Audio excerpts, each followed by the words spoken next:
Kuua mtu au kumteka mtu na kumpoteza kwa ajili ya kulinda cheo chako au nafasi yako, au kuhisi kwamba mtu huyo ambaye ana chembe za utu, ana chembe za wema, aweza kuwa kikwazo kwenye kazi yako au kwenye nafasi ambayo umeipata, inawezekana kwa kumwaga damu.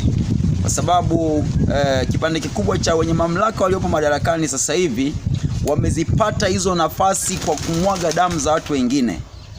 Hata kama unaweza kusema kwamba wewe hukumwaga damu, lakini mauaji yaliyotendeka au yaliyofanyika Oktoba 29 mwaka 2025 wakati wa uchaguzi ni mauaji ambayo hayavumiliki, na yeyote ambaye amekubali kukaa kwenye nafasi au kwenye cheo ndani ya mamlaka hii iliyopo, basi na yeye amekubali kushiriki uovu uliofanywa au mauaji yaliyofanyika kwa kile ambacho kinaitwa kulikuwa kuna vurugu. Kwa hiyo vijana walitoka mtaani wakapigwa risasi, wengi sana wakauawa.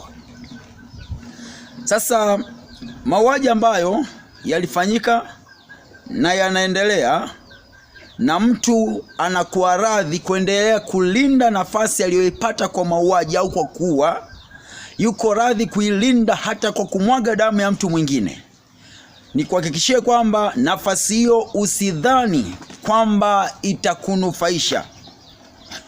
Utekaji ambao unazidi kuendelea.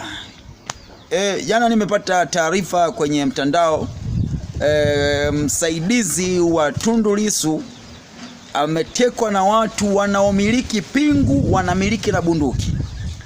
Kwa mfahamu wangu mimi mdogo, nafahamu kwamba bunduki zinamilikiwa na jeshi.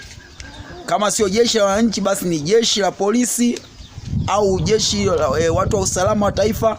Hao ndio wanaomiliki bunduki na kumiliki pingu. Raia wa kawaida hawezi kumiliki pingu. Kwa sababu ya nini? Yeye kwa sababu hana matumizi nayo, ila mtu huyo lazima awe ni askari, anaweza kumiliki pingu. Sasa yule mtu ambaye ametekwa, msaidizi wa Tundu Lissu, katoroka mikononi mwa watekaji akiwa amefungwa pingu. Sasa tuseme nini? Pingu hizo ni nani anayezimiliki?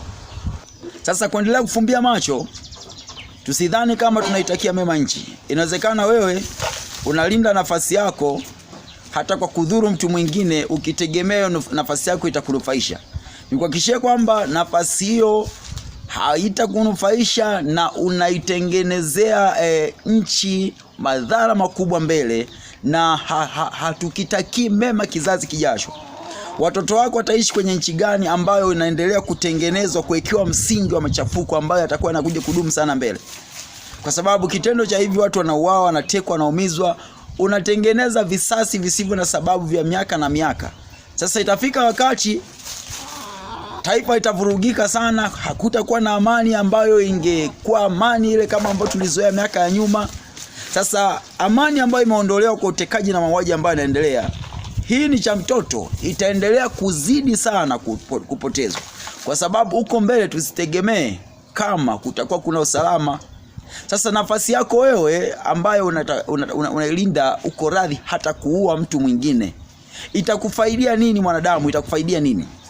Katika kitabu cha Ufunuo sura ya 13 mstari wa 10, maandiko yanasema, mtu akichukua mateka atachukuliwa mateka, mtu akiua kwa upanga atauawa kwa upanga. Hapa ndipo penye subira na imani ya watakatifu.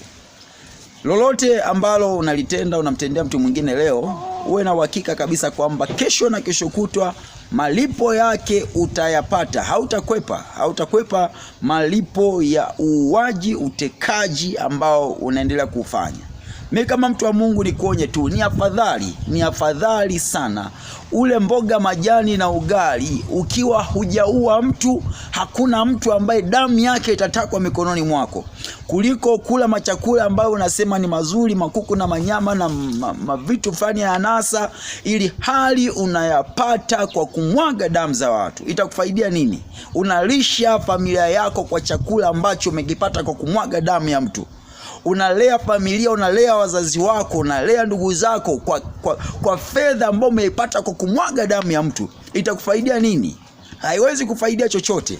Badala yake unatengeneza laana na mikosi itakayodumu vizazi hata vizazi kwenye maisha yako. Haitakufaidia kitu. Ni vizuri kama mngegeuka, mngejua namna gani watu tunaumia kwa sababu ya mauaji na kuendelea. Kwa nini tusirudie hali ya zamani zile hakukuwa na utekaji, hakukuwa na mauaji? Kama nafasi mnazo, kwa nini hamridhiki muendelee kuwa na watu wengine? Mali mmechukua, mnaendelea kuchukua na uhai wa watu wengine, na wafaidia nini? Chukueni mali itoshe, waachie watu uhai wao. Mungu yu aja na malipo, na atamlipa kila mtu sawasawa na yale anayoyatenda. Maranatha.